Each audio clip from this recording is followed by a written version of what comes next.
Hello. ଆଜି ହେଲାଣି 2 ଦିନ ମତେ ନେପାଳରେ 2 ଦିନ ଭିତରେ ଯେତିକି ବୁଲିଛି ତାର କିଛି ଇନଫର୍ମେସନ ଦେବା ପାଇଁ ଚାହୁଁଛି।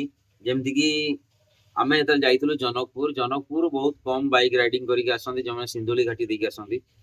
ସିନ୍ଧୁଳି ଘାଟିର ଏକ୍ସପିରିଏନ୍ସଟା ବହୁତ ଭଲ ଅଛି।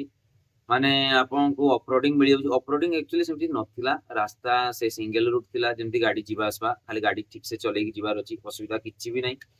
ପ୍ରୋବ୍ଲେମ ହେଲା ଯେ ଏଇ ଯୋଉ ବନ୍ୟାଟା ହେଇଥିଲା ତାଙ୍କର, ସେ ରାସ୍ତା ବହୁତ ସବୁ କିଛି ନଷ୍ଟ କରିଦେଇଛି, ସେ ଏରିଆରେ ବହୁତ କିଛି ନଷ୍ଟ କରିଛି। ତ ଏବେ ସେଟା ଅଫରୋଡିଂ ର ଫିଲ୍ ଦେଇ ଦଉଛି, କାରଣ ରାସ୍ତା ଏତେରୁ ଏତେ ଖରାପ ଅଛି। ଗୋଟେ ଗୋଟେ ଜାଗାରେ ରାସ୍ତା ଉପରେ ପାଣି ଯାଉଛି, ସେଟା ମାନେ ବହୁତ ଭାଙ୍ଗିଛି ସେ ରାସ୍ତା।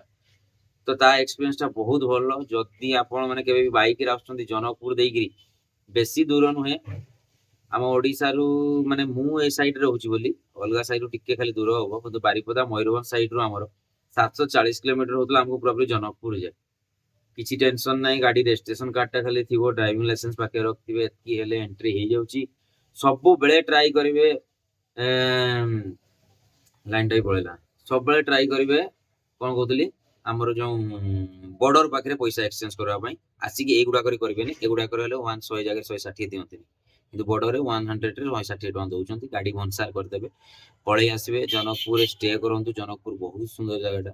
ତାପରେ ଆପଣ ସିନ୍ଧୁଲି ରୋଡ ଦେଇକିରି ଆସିବେ, ଯଦି ବାଇକ ରେ ଆସୁଛନ୍ତି କି ଫୋର ହ୍ୱିଲର ରେ ବି ଆସିଲେ ବି ଆସିପାରିବେ। ସିନ୍ଧୁଲି ଘାଟିର ଦେଖବା ବହୁତ ବଢିଆ, ମାନେ ଆପଣଙ୍କୁ ଗୋଟେ ବହୁତ ସୁନ୍ଦର ଲାଗୁ। ଯଦି ଆଡଭେଞ୍ଚର ପାଇଁ ଟିକେ ଅଛନ୍ତି ତାହେଲେ ବହୁତ ବଢିଆ ଲାଗୁ ଆପଣଙ୍କୁ। ଆସିଲା ପରେ ସିନ୍ଧୁଲିରୁ ଆପଣ କାଠମାଣ୍ଡୁ ଆସିବେ। କାଠମାଣ୍ଡୁ ହଉ, ଜନକପୁର ହଉ, କୋଉ ଗୋଟେ ଜାଗାରେ ଲୋକ ଆପଣଙ୍କୁ ଅସୁବିଧା କରିବେନି। ବହୁତ ସୁନ୍ଦର ନେପାଳୀ ଲୋକ, ବହୁତ ଭଲ ସେମାନେ। ମାନେ ମୁଁ ଏମିତି ପୋଲିସର ମାନେ ରେସ୍ପନ୍ସ ଇଏଟା ଆଉ ଲୋକଙ୍କର ଏତିକି ହମ୍ବଲ ରେସ୍ପନ୍ସ ଟା କେବେ ପାଇନଥିଲି। କୋଉ ଜାଗାରେ ପାଇଛି, କିନ୍ତୁ ଏଠି ଭଳିଆ ପାଇନଥିଲି। ବହୁତ ସୁନ୍ଦର ଲାଗିଲା ଏ ଜାଗାଟା। ଆସିବେ, ଯୋଉ ଯୋଉ ଜାଗାକୁ ଯିବାର ଅଛି ବୁଲିବେ। ସବୁ ଜାଗାରେ ବାର୍ଗେନିଂ କରିବେ। ୱିଦାଉଟ୍ ବାର୍ଗେନିଂ କୋଉ ଜାଗା ଯିବେନି। ଟ୍ୟାକ୍ସି ନିଅନ୍ତୁ କି ଆପଣ ଏମିତି ବି ଯାଆନ୍ତୁ, ବାର୍ଗେନିଂ ସିଓର କରିବେ। ଆଙ୍କର ଏଠିକାର ଗୋଟେ ଟ୍ୟାକ୍ସିର ଆପ ଅଛି, କଣ ନାଁଟା ଭୁଲିଗଲି, ମୁଁ ଡାଉନଲୋଡ କରିଥିଲି, କହିଦେବି। ସେଇ ଆପ୍ଟାରେ ଆପଣ ଦେଖିଦେବେ, ଚେକ୍ କରିଦେବେ କେତିକି ଟଙ୍କା ଦେଖୁଛି ଏବେ। ତାପରେ ଆପଣ ସବୁବେଳେ ଟ୍ୟାକ୍ସିରେ ସେଇ ହିସାବରେ ବାର୍ଗେନିଂ କରିବେ। ଆମେ ସେମିତି କରୁଥିଲୁ କାଲି। ଏଠି ଯଦି 500 ଅଛି, ଆମେ ତାହେଲେ 400 ତାଙ୍କ ସହିତ କଥା ହଉଥିଲୁ, ଆଉ ସେମାନେ ହଁ କରିଦଉଥିଲେ। ନାଇଟ୍ ସମୟରେ ଯେତେବେଳେ ଘୁରିବେ, ସେଇଭଳି ଟିକେ ଖାଲି ଅଧିକା ନେବେ। ଅଧିକା ମାନେ ସେଇ ଯେତିକି ସେଇ ଭଡା ଅଛି ଦେଖେଇବ ସେଇ ଆପ୍ରେ, ସେଇ ହିସାବରେ ସେମାନେ ନଉଛନ୍ତି। ଟ୍ୟାକ୍ସିର ଅସୁବିଧା କିଛି ନାହିଁ। ଲୋକାଲ ବୁଲିବେ। ଲୋକାଲ ବୁଲି ସାରିଲା ପରେ କାଠମାଣ୍ଡୁରେ ବହୁତ ଜାଗା ଅଛି। ଦରବାର ସ୍କୋୟାର ଯିବେ। ଦରବାର ସ୍କୋୟାର କାହାକୁ ବି ପଚାରିଦେବେ, ପଶୁପତିନାଥ ଗୋଟେ ଫାଷ୍ଟ ଗଲେ, ଦରବାର ସ୍କୋୟାର ଗଲେ, ଦରବାର ସ୍କୋୟାରରେ ପୁରା ଏରିଆଟାକୁ ଆପଣ ଗୋଟେ ଦିନ ଟାଇମ ଦେବେ। ଇଭିନିଂ সময়ଟା ପୁରା ଦେବେ। 4ଟା ପରେ ପୁରାପୁରି ଦରବାର ସ୍କୋୟାର ଯିବେ। 4ଟା ପରେ ସେଠି ଯୋଉ କୁମାରୀ ଟେମ୍ପଲ ଅଛି, 4ଟା ବେଳେ ଗଲେ କିନ୍ତୁ ଆପଣ ଦର୍ଶନ ପାଇବେନି। 10ଟା ବେଳେ ହିଁ ତାଙ୍କ ସହିତ ଦର୍ଶନ ହେଇପାରିବ ଆପଣଙ୍କର, ଯିଏ ଜିଅନ୍ତା ମଣିଷ, ଛୋଟ ଛୁଆ ହିସାବରେ ଯିଏ ଭଗବାନ ଅଛନ୍ତି। ଆଉ ବାକି ରହିଲା ଆପଣ ସେଠୁ ଲୋକାଲ ମାର୍କେଟଟା 4-5 କିଲୋମିଟର ଉପରେ ଅଛି। ଆପଣ ପୁରା ବୁଲିକି ସେଠି ଏନ୍ଜୟ କରିପାରିବେ। ଯାହା କିଣିବାର ଅଛି କିଣିପାରିବେ। ସବୁ ଜିନିଷ ଅଛି, ସବୁ ଅଲଗା ଅଲଗା ସପ୍ ଅଛି। ଆଉ ଯଦି ଆପଣ ହିମାଲୟ ରାଇଡ୍ କରୁଛନ୍ତି, ଏଠୁ ଆସିକି ଏଭରେଷ୍ଟର ଯୋଉ ରାଇଡ୍ କରୁଛନ୍ତି, ତା ପାଇଁ ବି ଆପଣ ଦରବାର ସ୍କୋୟାରରେ ଦୋକାନ ପାଇଯିବେ। ସେଟା ଅସନ ମାର୍କେଟ ଗୋଟେ କୁହନ୍ତି, ନ୍ୟୁ ମାର୍କେଟ ଗୋଟେ କଣ ଅଛି, ଆଉ ଥାମେଲ ମାର୍କେଟ ଅଛି, ଆଉ ଗୋଟେ କଣଟା ଥିଲା, 4ଟା ମାର୍କେଟ ସେଠି ମିଶିକି ଅଛି। ସବୁ ଗୁଡାକ ଭିଡି ଭିଡି ଅଛି, କିଛି ଅଲଗା ଅଲଗା ନାହିଁ। ଗୋଟେ ଜାଗାରେ ଗଳି ଗଳି ଗଳି ଗଳି ପଶି ପଶି ଯାଉଥିବେ। ସେଠି ଗଲା ପରେ କ୍ଲବ ର ବି ଅଛି, ଯଦି କ୍ଲବ କରିବାର, ଆଉ ସେଠି ହୋଟେଲ ବି ଅଛି। ଯଦି ଡାଇରେକ୍ଟ ଯାଇକି ଷ୍ଟେ କରିବା ପାଇଁ ଚାହୁଁଛନ୍ତି, ସେ ଭିତରେ ବି ଯାଇକି ଦରବାର ସ୍କୋୟାରରେ ଆପଣ ହୋଟେଲ ନେଇକି ରହିପାରିବେ। ଆଉ ଦରବାର ସ୍କୋୟାର ଭିତରେ ଯୋଉ ହୋଟେଲ ଅଛି, ସେଗୁଡାକ ସବୁ କ୍ଲବ ଅଛି, ସବୁ କିଛି ଅଛି ଏନ୍ଜୟ କରିବା ପାଇଁ। ଆପଣ ନାଇଟ୍ ଏନ୍ଜୟ, ଲାଇଫ ଏନ୍ଜୟ କରିବା ପାଇଁ, କି ଇଏ ବି ହଉ, ସବୁ। ଆଉ ସେଠି ବିନ୍ଦାସ ରୋଡ, ଏଠି ସେମିତି କିଛି ବି ପ୍ରୋବ୍ଲେମ ହୁଏନି। କୋଉ ଲୋକେସନରେ ଆପଣଙ୍କୁ କେହି ଡାକି ଡାକି ଏଠି କହିବେନି ଆସନ୍ତୁ ଆସନ୍ତୁ ଆଜ୍ଞା ଆମ ହୋଟେଲ ପସନ୍ଦ, ଏଠି ଖାଇକି ଯାଆନ୍ତୁ। ଏଠି ଟୋଟାଲ ମୁଁ ସେମିତି ପାଇନି। ଆଉ ଏଠି ହର୍ନ ର ସିଷ୍ଟମ ନାହିଁ। ଆପଣ ଗାଡି ଛାଡିବେ, ସିଏ ଯିବ, କିନ୍ତୁ ଆପଣ ହର୍ନ ମାରିବେ କରିକି, ଯେ ପି କରି ଜାକି ରଖିଥିବେ ଛାଡ ଆଗରୁ, ସେ ସବୁ ଏଠି ସିଷ୍ଟମ ନାହିଁ।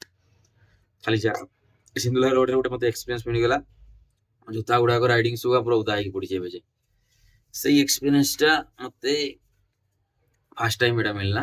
ଆଉ ଗୋଟେ କେବେ ଯଦି ଲଦାଖ ଗଲି ଲାଇଫରେ, ତାହେଲେ ସେତେବେଳେ ସେ ଏକ୍ସପିରିଏନ୍ସ ଟା ନିତେ ଫାଷ୍ଟ ସେଇଠି ନେଇ ଭାବିଥିଲି, କିନ୍ତୁ ଏଇଠି ନେଇଗଲି। ଅଫରୋଡିଂ ର ମଜା ଅଲଗା। ମୁଁ ଫାଷ୍ଟ ଟାଇମ କେବେ ବି ଏବେ ପର୍ଯ୍ୟନ୍ତ ଯେତେ ବି ରାଇଡ କରିଛି, ସବୁ 600 କିଲୋମିଟର ମାରିଦେଇଛି। ଓଡିଶାରେ, ଓଡିଶା ନାହିଁ ଇଣ୍ଡିଆରେ ଯେତିକି ବି ରାଇଡ କରିଛି, ପାର ଡେ 600 ମାରିଥିଲି। ଏଟା ଦିନ ବି ଅଲଗା ଥିଲା, ଶୀତ ଦିନଟା ଥିଲା। ଫାଷ୍ଟ ଏକ୍ସପିରିଏନ୍ସ, ଆଉ ରାସ୍ତା ବି ସେଇଭଳିଆ ପାହାଡ ଥିଲା। 250-60 କିଲୋମିଟର ମାରିବା ପାଇଁ ମତେ ଦିନ, ବାହାରିଥିଲୁ କେତେବେଳେ ଆମେ ସେଠୁ ଜନକପୁର ଆମେ ବାହାରିଥିଲୁ ବୋଧେ 11ଟା ପାଖାପାଖି, 11ଟା-12ଟା ଭିତରେ।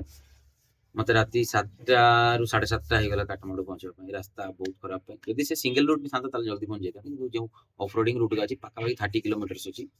गाड़ी 20 रु सेकंड गियर फर्स्ट गियर रे ही चलेबा पड़ुची गोटे जगह लाइन भी आ एठी सेठी गोटे देखथिली कार गुडा गोटे लाइन रे थिले गोटे साइड पूरा पूरी बाइक पे छाड़ देथिले सेमति नै जे सेपट रोड रे की आउसले राती रे बहुत फांका थाए एई बडा किछि एक्सपीरियंस थिला एबे जीवु हम काठमांडू रो आ बाकी विजिट गुडा को अछि बहुत मंदिर अछि से मंदिर गुडा को विजिट करबे आ आपन को गोटे वीडियो पकेबी आशा करछि मो वीडियो गुडा आपन भल लागतो जदि किछि इन्फॉर्मेटिव थिबो ताले पसंद करिवे जदि किछि इन्फॉर्मेटिव नथिबो ताले ताको के मेसेज दे परबे जदि दियंतु नेक्स्ट जतबे कोडी जीबी से गुडा को चेंज करा पय ट्राई करिवि एबे जे गोटे भी नेपाली वीडियो मु आपन को पकेइनी खाली शॉर्ट वीडियो गुडा को पकाउछि एइटा गुडे आपन को सहित एक्सपीरियंस से शेयर करवार थिला आपन सहित कम्युनिकेट करवार थिला सेति में करूछि जय जगन्नाथ जय मां अंबिका जय मां की